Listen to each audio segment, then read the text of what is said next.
क्या आपने कभी सोचा है कि भगवान शनि को न्याय का देवता क्यों कहा जाता है? कभी किसी राजा को खुद शनिदेव ने श्राप दिया हो, ये आपने सुना है? आज हम आपको बताने जा रहे हैं एक ऐसी रहस्यमयी कथा जिसमें है राजा विक्रमादित्य, उनका अभिमान और शनिदेव का न्याय। बहुत समय पहले की बात है। उज्जैन के महान और धर्मनिष्ठ राजा विक्रमादित्य एक दिन अपने राजसभा में ज्योतिषियों से ग्रहों की महत्ता पर चर्चा कर रहे थे। सभा में सभी ग्रहों की तुलना शुरू हुई। बुध, शुक्र, मंगल, गुरु और अंत में शनिदेव की बात आई। राजा विक्रम बोले, शनि तो सबसे धीमे चलने वाला ग्रह है, इसका प्रभाव भला दूसरों से अधिक कैसे हो सकता है? यही बात शनिदेव को चुभ गई। राजा के उस अभिमानी वचन से क्रोधित होकर शनिदेव प्रकट हुए और बोले, हे राजा, तुमने मेरे प्रभाव को तुच्छ समझा।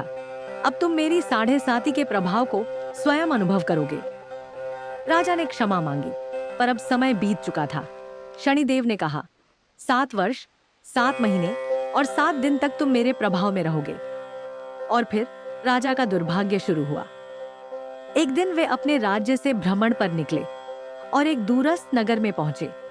वहां उन्हें एक व्यापारी ने चोरी के झूठे आरोप में पकड़ा और राजा को पहचान न पाकर उसे गुलाम बना लिया। अब वही राजा विक्रमादित्य, जो कभी सिंहासन पर बैठते थे, अब एक तेली के यहाँ बैल की तरह तेल निकालने का काम करने लगे। उनके हाथों में छाले पड़ गए, भोजन के लिए तरसने लगे। कोई उनकी पीड़ा नहीं समझता था, पर फिर भी राजा ने कभी धर्म नहीं छोड़ा, न किसी से द्वेष किया। हर दिन वे शनिदेव की पूजा करते और उनसे क्षमा मांगते। जब शनिदेव ने राजा की सहनशीलता, भक्ति और पश्चाताप देखा तो वे प्रकट हुए और बोले, राजा विक्रम, तुमने मेरी 7.5 की पूरी परीक्षा पास की है।